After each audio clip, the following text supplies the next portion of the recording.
Pernahkah Anda membayangkan seorang pangeran dari kahyangan yang sombong dikutuk menjadi lutung? Pada saat yang sama, seorang putri yang baik hati justru diusir ke hutan karena fitnah keji dari kakaknya sendiri. Bagaimana takdir mempertemukan dua jiwa yang sama-sama tersingkir ini? Ini adalah kisah tentang cinta sejati yang tak memandang rupa, pengkhianatan dan kekuatan hati.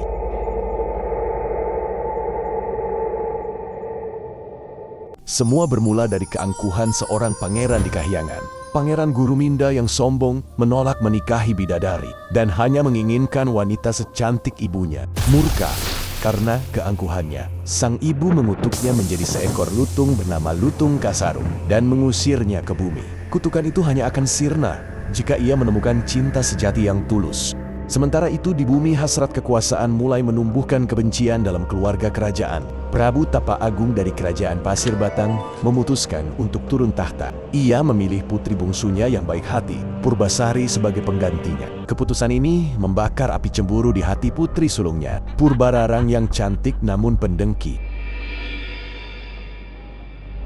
Dipenuhi iri, Purbararang dan tunangannya Raden Indrajaya meminta ramuan kutukan dari nenek sihir. Dengan licik ia membujuk Purbasari untuk memakai ramuan itu, yang seketika membuat kulit mulus sang putri dipenuhi bintik-bintik hitam yang mengerikan. Purbararang menghasut ayahnya, menuduh Purbasari terkena kutukan dan tidak pantas menjadi ratu. Dengan berat hati, sang Prabu memerintahkan agar Purbasari diasingkan ke hutan lebat, meninggalkan istana dengan hati yang hancur.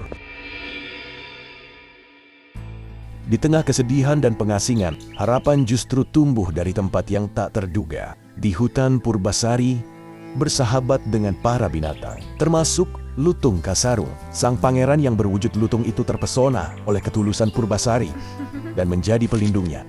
Tak tega melihat penderitaan Purbasari, Lutung Kasarung bersemedi dan memohon bantuan.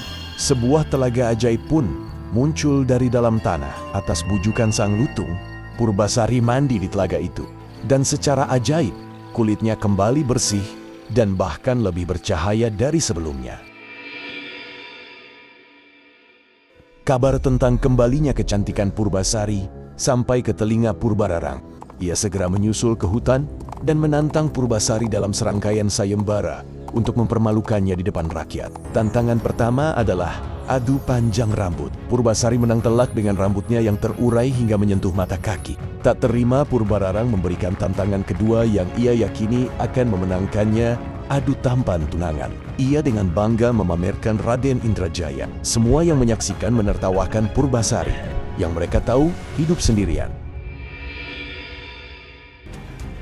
Di tengah keputusasaannya, Purbasari dengan berani menggandeng tangan Lutung Kasarung dan mengakuinya sebagai tunangan. Saat tawa cemoohan semakin keras, sebuah cahaya keemasan tiba-tiba menyelimuti sang lutung. Wujud lutungnya perlahan sirna, berganti dengan sosok Pangeran Guruminda yang luar biasa tampan, jauh melebihi Raden Indrajaya. Berganti dengan sosok Pangeran Guruminda yang luar biasa tampan, jauh melebihi Raden Indrajaya. Mereka bersujud memohon ampun, namun Purbasari yang berjiwa besar memilih untuk memaafkan kakaknya. Ia pun dinobatkan menjadi Ratu Pasir Batang dan menikah dengan Pangeran Guruminda, memimpin kerajaan dengan adil dan bijaksana. Kisah Lutung Kasarung mengingatkan kita jangan nilai seseorang dari rupanya. Kebaikan, ketulusan, dan cinta sejati akan selalu menang meski awalnya tersembunyi. Cinta sejati tak melihat rupa, hanya hati yang benar-benar tulus bisa mematahkan kutukan. Apa pelajaran paling menyentuh dari cerita ini menurutmu? Tulis di kolom komentar. Jangan lupa like, subscribe, dan aktifkan lonceng agar tak ketinggalan kisah-kisah lainnya.